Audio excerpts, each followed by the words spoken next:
Mesdames et messieurs, bonsoir. Bienvenue dans cette nouvelle édition du journal en français. Voici les titres. Samrat Moharasapietika Tapadai Konsodari, présidente de l'Assemblée nationale, s'est entretenue le 26 décembre avec les lauréats des bourses du gouvernement australien.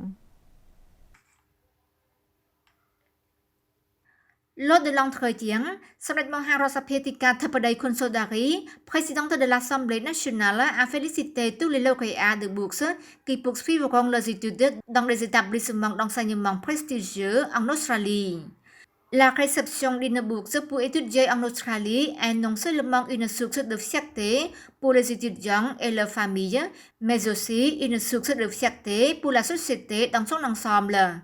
Samrat Moharasapietika Tapadai Konsodari a considéré que les étudiants qui ont reçu les bourses constituent désormais une ressource humaine importante pour participer au développement du pays, conformément à la stratégie du Pentagone du gouvernement royal qui a donné la priorité à la construction du capital humain.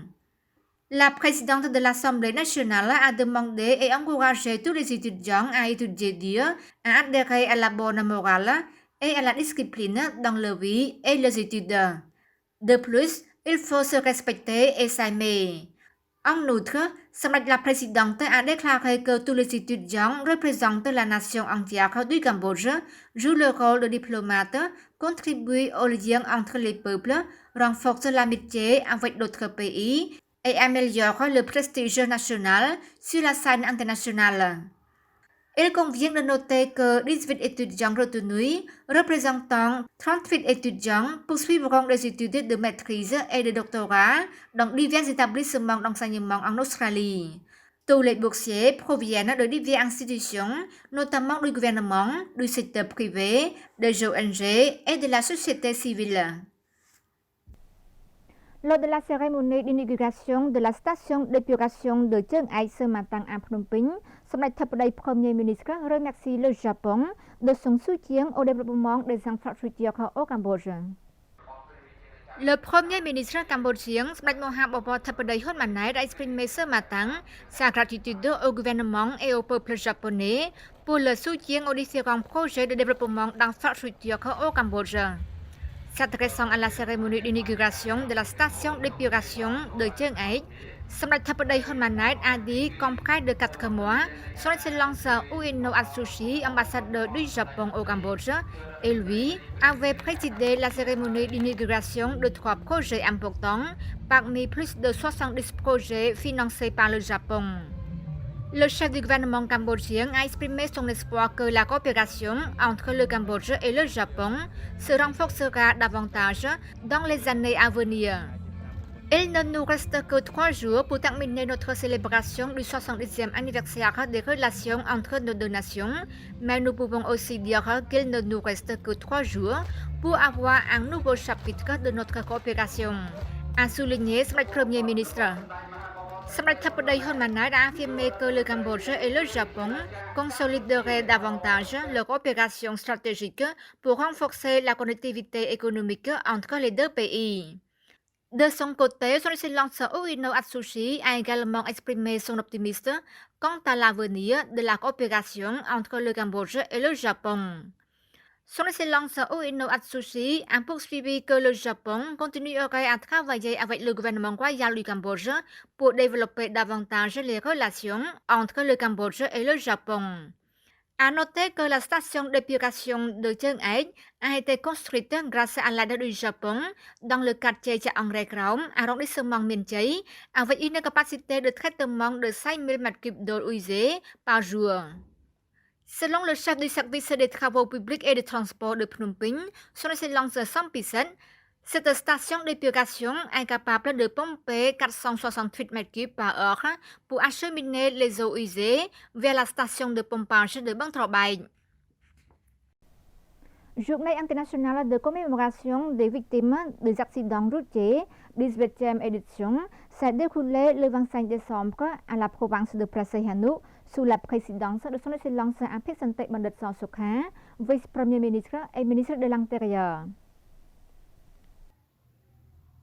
Lors de la célébration de la Journée internationale de commémoration des victimes des accidents routiers, 18e édition, le 25 décembre à la province de Praseyanuk, son Excellence Apik Sante Bandar Sosokha, vice-premier ministre et ministre de l'Intérieur, a annoncé la mise en œuvre de mesures pour expulser tous les fonctionnaires relevant du ministère de l'Intérieur, y compris les fonctionnaires, les agents de la police nationale et les agents pénitentiaires qui ont causé des accidents de la route et s'ils continuent à partir sans admettre leur culpabilité. L'avertissement du licenciement des fonctionnaires du ministère de l'Intérieur qui ne sont pas responsables de cet accident de la route a été souligné par son Excellence Apik Sante Bandar Sosokha après avoir attiré l'attention sur la cérémonie sur les derniers accidents de la route que les provoqueurs ont tenté de s'enfuir. Dans le cadre de cette affaire, son Excellence le vice-premier ministre a également envoyé un message aux responsables compétents pour qu'ils prennent soin de ces informations et mettent en œuvre les mesures juridiques de manière rapide et efficace, car dans certains cas, il a noté que les fonctionnaires venaient juste de prendre le service, mais n'a pas arrêté les auteurs. Son Excellence le vice-premier ministre a ajouté que Samdech Mahabawar Thapadi, Premier ministre, a déjà mentionné que s'il est battu à mort ou ivre, c'est être menotté.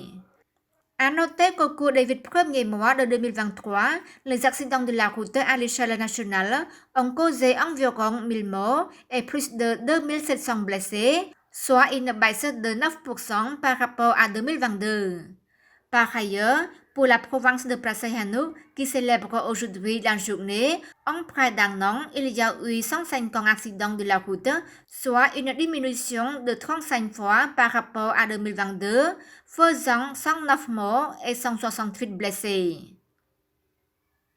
Au ministère de l'Information, son Excellence Net Petra, ministre de l'Information, a accordé le 26 décembre une rencontre à l'Association de l'Alliance des journalistes mondiales pour la paix, dirigée par M. Hon Mekra, président de l'association. Lors de la rencontre, son Excellence le ministre de l'Information a exhorté les médias à participer au maintien de la paix, de la stabilité et de l'ordre social à travers la diffusion d'informations exactes et correctes, respectant l'éthique professionnelle pour rehausser la valeur des médias et la valeur des journalistes afin de renforcer la qualité de la presse. Son Excellence le ministre de l'Information a considéré l'Association de la presse comme un partenaire important pour marcher ensemble, se consulter, pour comprendre les principaux objectifs et les défis, la nécessité de faire avancer le secteur de l'information et de l'audiovisuel au Cambodge.